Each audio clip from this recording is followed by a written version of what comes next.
Assalamualaikum warahmatullahi wabarakatuh. Berma kabar makan?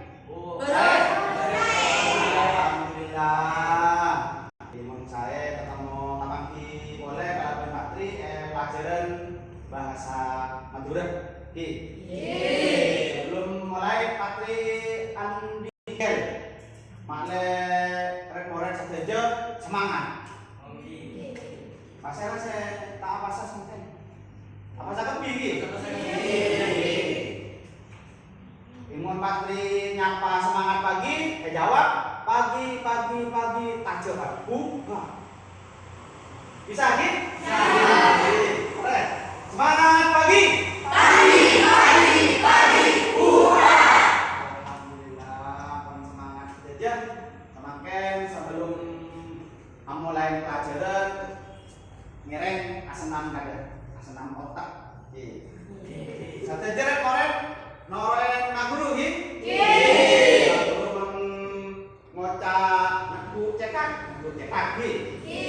Bisa nggih? Iya. Baik, mulai. Konsentrasi. Naku cekak. Naku leer.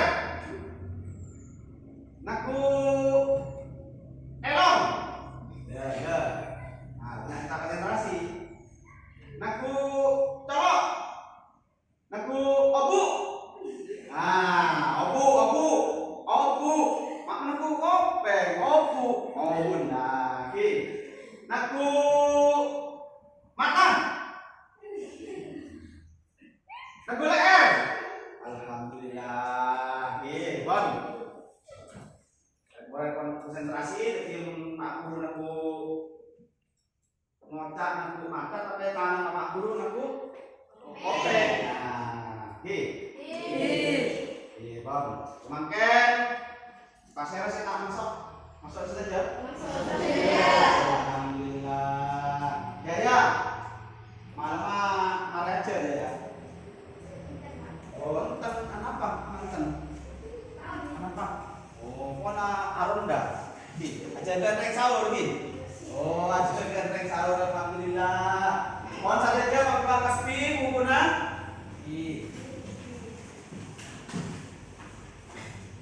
buka halaman sangalekor.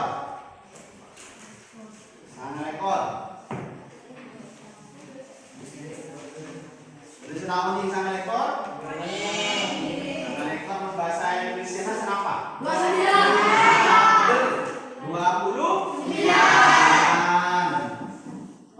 29 ketika tentang profil tokoh saya menginspirasi saya gabai semangat audit orang sedejat banyak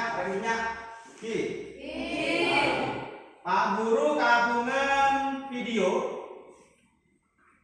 2 video yang rekoren sadejat mersani ada pon apa esena video pon siap sedejat kami rentarang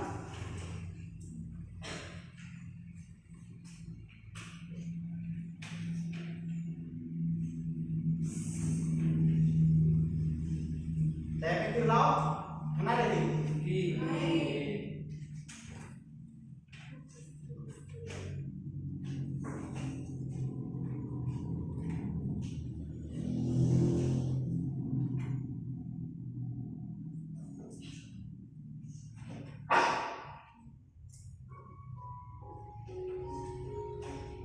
Belajar dari biografi Bapak Khairul Tanjung, si anak singkong, sang pendaki tangga kesuksesan dari pekerja serabutan hingga mempunyai kerajaan bisnis di berbagai bidang. Dan kesuksesannya itu dimulai dari nol. Julukan si anak singkong yang disematkan kepada Khairul Tanjung dikarenakan beliau memiliki latar belakang keluarga yang sederhana. Mari kita simak kisahnya agar dapat menginspirasi kita semua.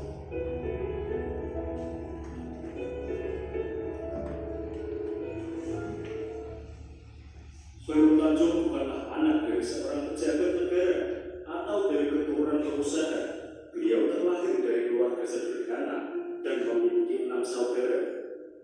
Kehidupan sangat sederhana tidak membuat Khairul Tanjung putus asa. Beliau tetap berusaha menempuh pendidikan dengan baik.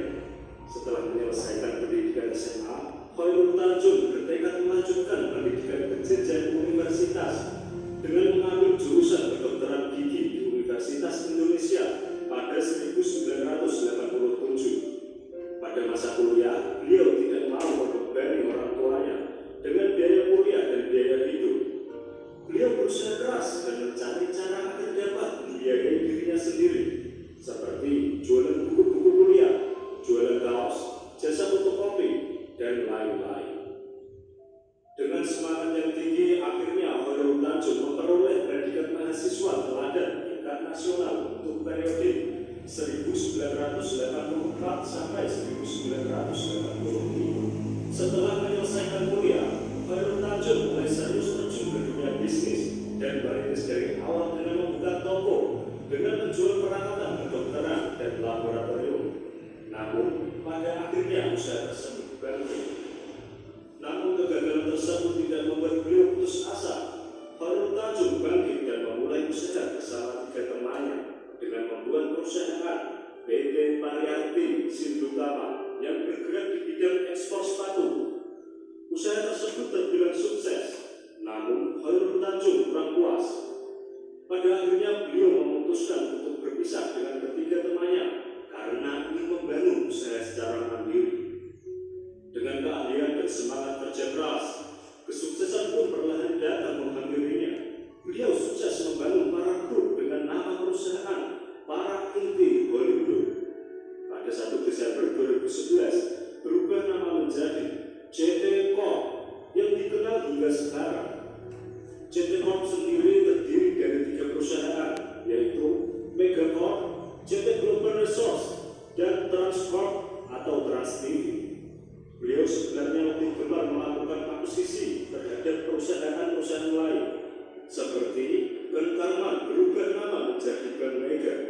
Beliau juga membeli sebagian besar saham dari Carrefour Indonesia, hingga Trans TV dan Trans 7. Namun perjalanan dari perusahaan ini tidak semulus yang dikira. Bapak Khairul Tanjung jatuh bangun dan kerja keras untuk membesarkan perusahaan tersebut.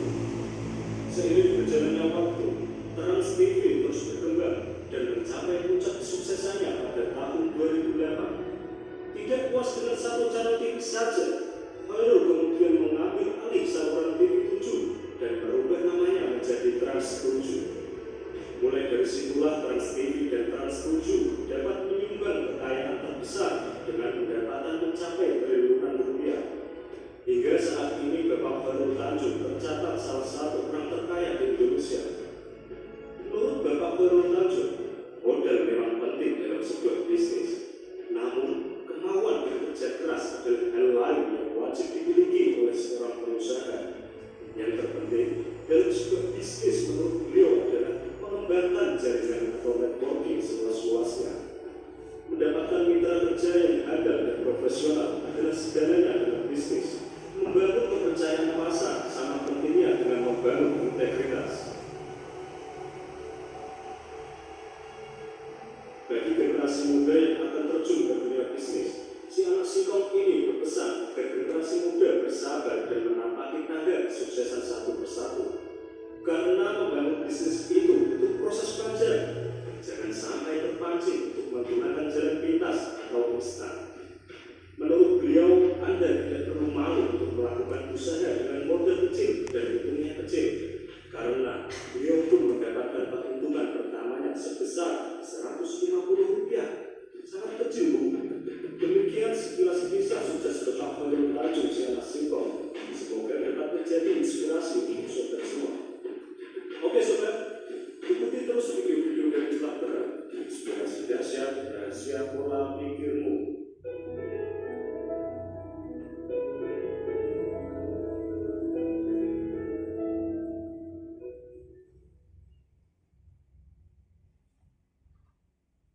Nah, nikah video pertama, Kasera atau Kona?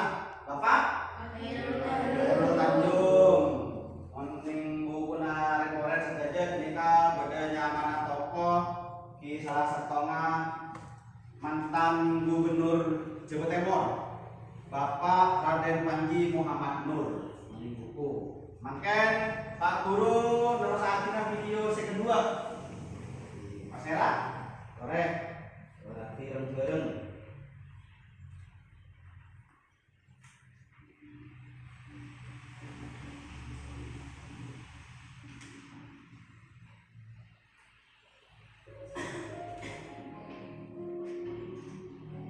Setiap orang punya jatah gagal, habiskan itu di masa mudamu.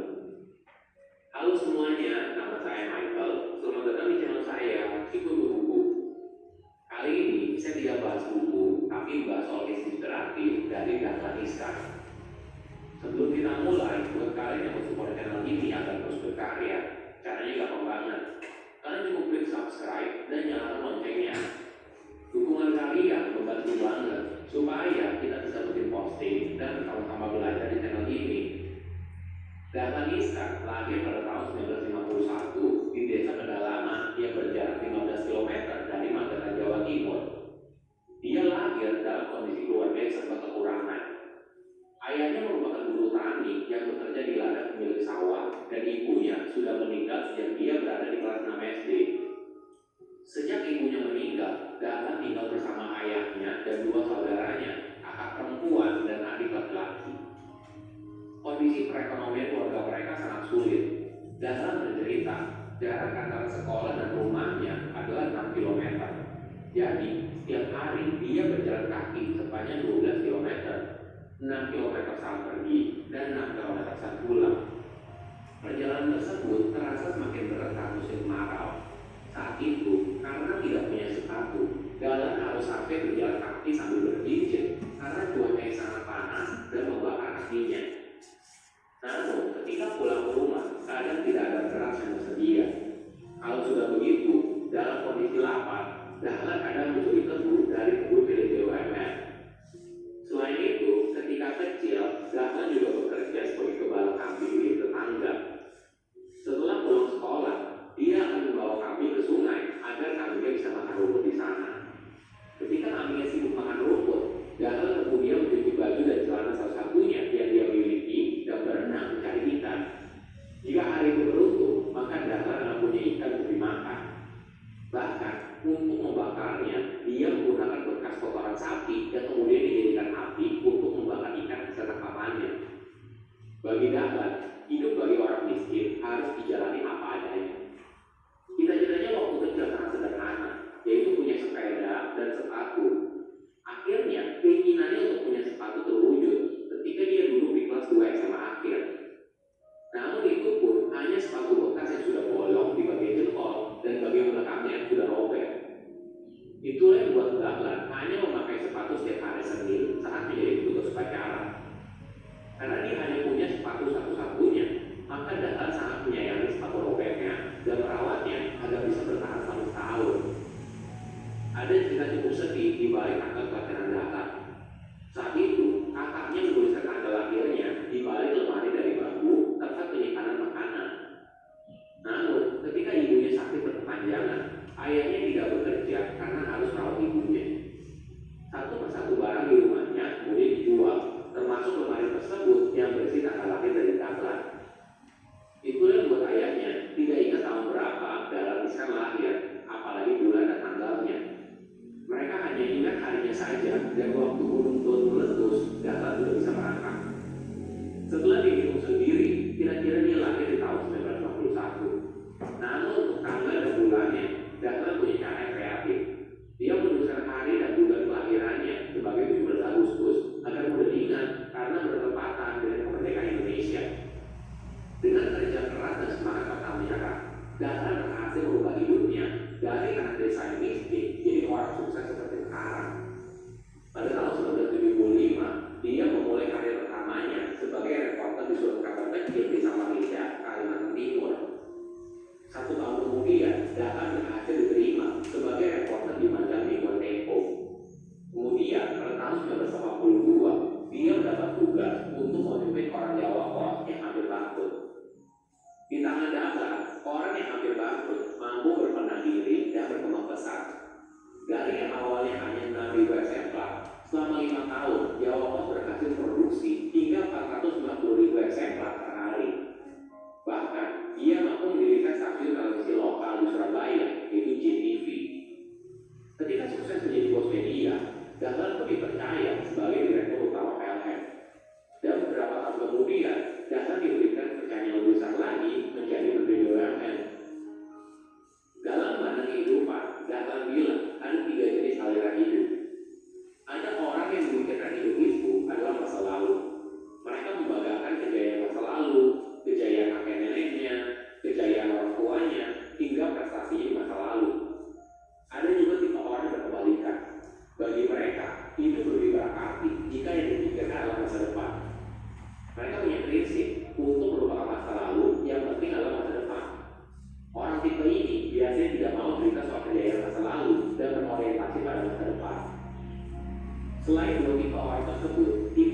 ketiga adalah aliran orang hidup di masa kini, saat ini.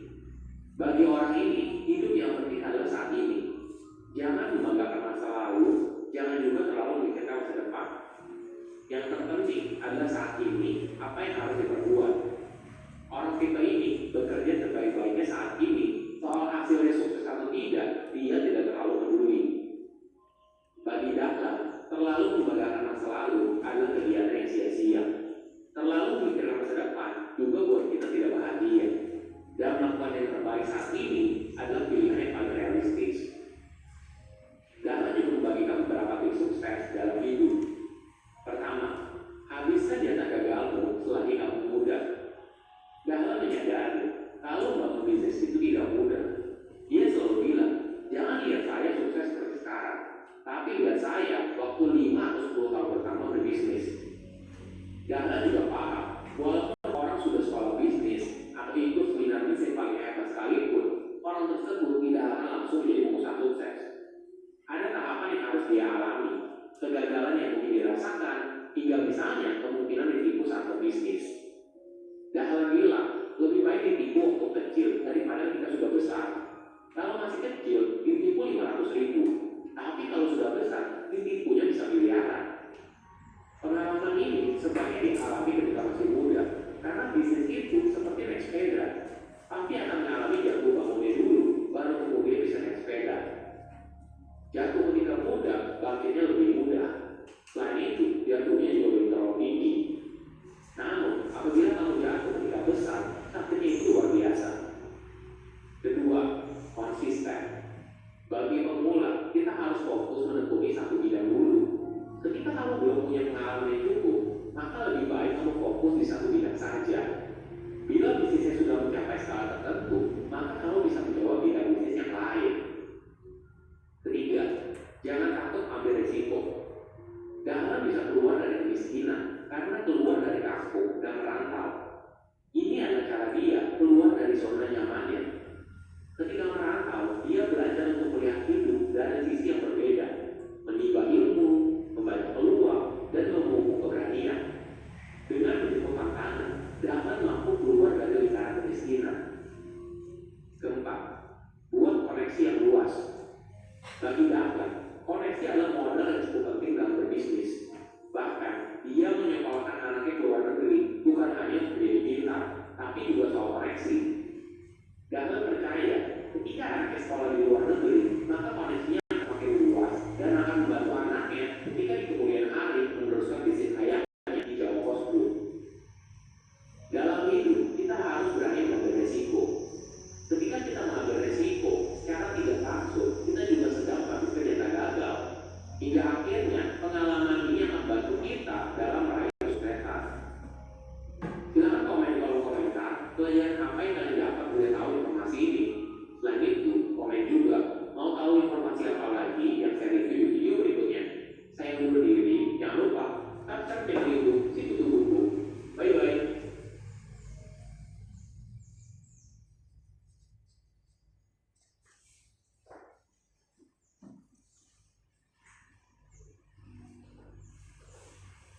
Nah, Bon. Rekorek saja ampun andi telok profil tokoh. Saya pertama dulu sekarang. Khairul Tanjung. Saya kedua. Saya lagi buru. Ya? Dahlan Iskan. Saya ketelok di buku. Raden Panji Muhammad Nur. Nah, dari ketelok tokoh nikah ya oret saja bisa melek. Akhirnya saya ke pada dia penyelesaian tugas Deki. Semakin tak perlu tanya. Deki tugas saya ngerjain bibi anak Pak Akipo. Nah, ya oren beda seni usul ilmuan. Tulis sekelompok. Di apa? Lebih nyaman. Sabari sekelompok ya oren. Pas kita. Sekelompok berarti beda 6 oren. Di ya oren Akipo agabai tugas bisa ngangkui mon istilah bahasa Inggrisnya mind map tentang pokok pikiran. Pokok pikiran tentang yang pertama tentu ada. Saya berdia. Tokoh dari telok tokoh. Mele salah setong. Mele salah setong. Pak Hairul Tanjung, Dahlan Iskan, Napa Muhammad Nur, ya toren bebas. Ya toren kok kapolong. Untuk Klimpo, Gebei, bisa main map, bisa poster. Ini poster. Poster, otabe, teks naratif. Ya toren kon. Klimpo. Klimpo ya.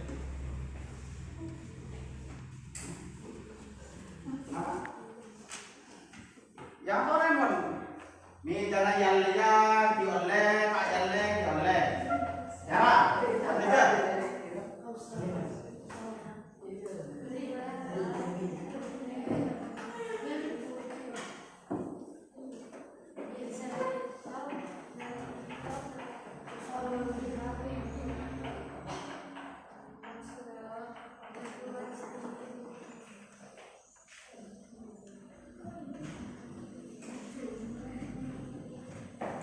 Lipo setong dekat toko Maserang.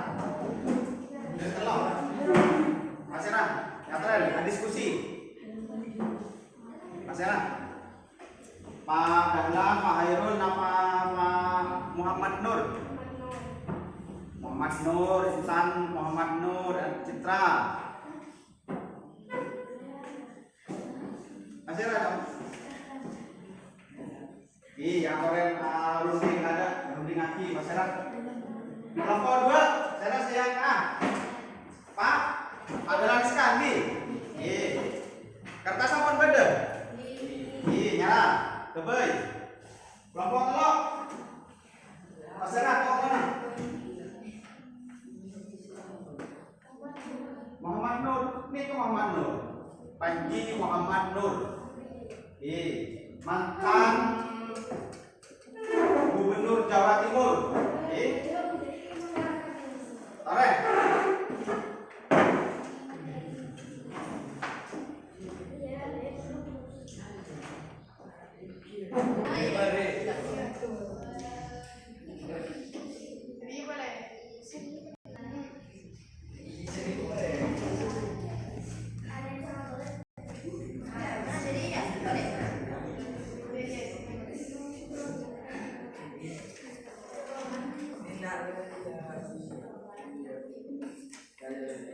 Bernain oleh ki tak menapa nyara agebe sa bagus saya paling bagus menurut Red Moret nyara menurut idinah saja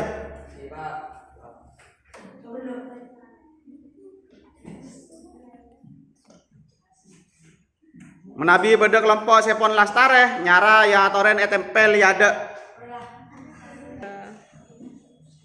ya toren kelompok sepon lastare maju tempel jaga sama sepon lastare kelompok 2 di nyara kelompok saya lain mau main parek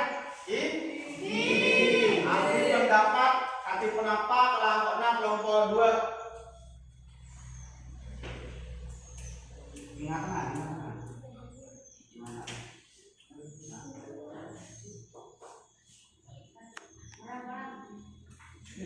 kita di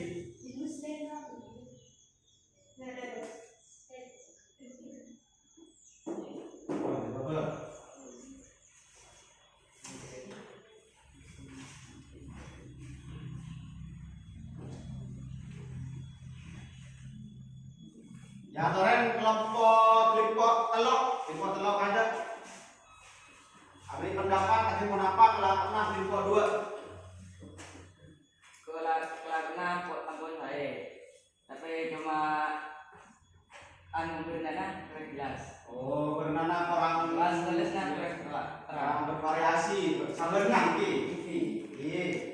on bagus menurut kelompok telok kalau saya yang cuma berenang saya yang kuy orang macam-macam gitu. Nyala kelompok setong. Sekarang Adi.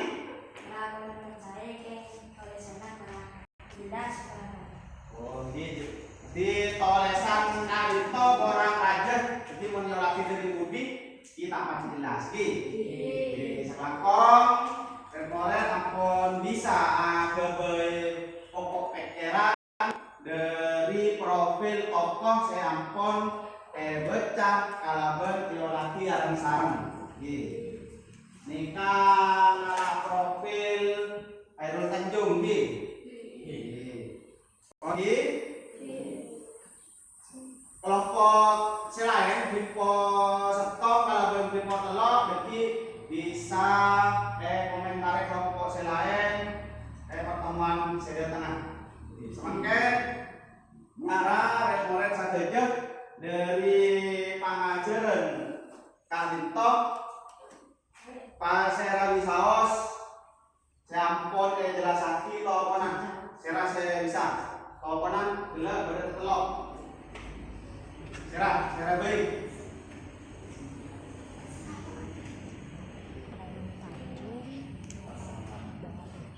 Nyala.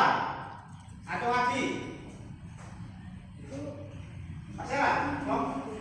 Tokonan serah baik enggak? Bertelok kan? Nggih. Pak Serah baik.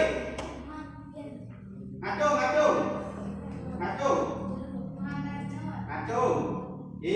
Pak Serah asmana? Panjenengan Kasera semana? Amel. Tore Amel, Kasera tahu kan hasil pertama?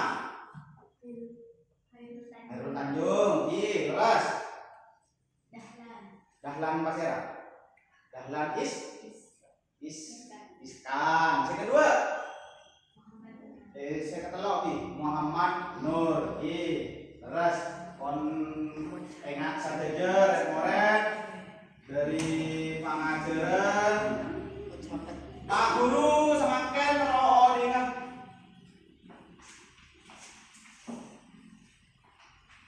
kenapa perasaan remoren saja sampun nerima pengajaran dari gelak laku hati semangken Pak Guru Andi mon istilahnya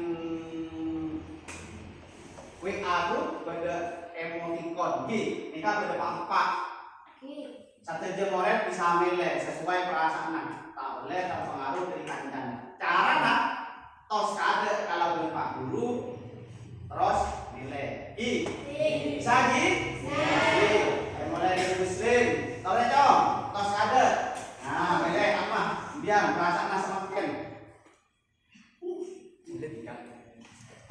alhamdulillah seneng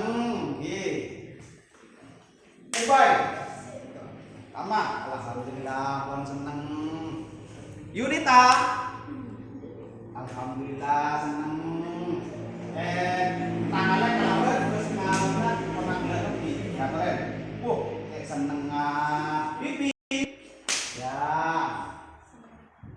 seneng sangat terus alhamdulillah dari kelompok dari kelompok 2 rata-rata pun senang semakin di pos setong asmana Pak Serah Mifta masih ada Mifta diantaranya nilai alhamdulillah keren alhamdulillah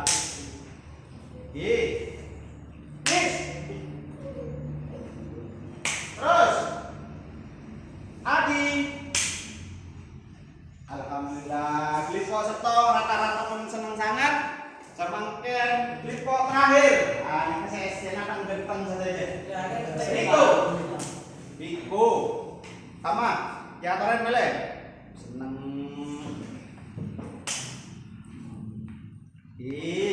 Jai apa Jai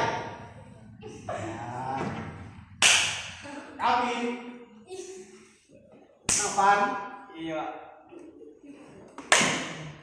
alhamdulillah matur sak lakon remoren saja semakin kebenika maskelet perasaan remoren saja tatang mamangki boleh kalau Pak Guru yang minggu datang di maneka pengajaran kita tetap tentang bab tokoh Pak Guru nyari tokoh mun segala kan kebanyakan talake di tokoh lake mas saat dina minggu datang Pak Guru nyari tokoh bebini kan kali itu punya bini lake kalau bini alhamdulillah tokoh kali itu pertemuan ada semakin nyara ya toren mau alhamdulillah akan salam alhamdulillah tetap kalaban assalamualaikum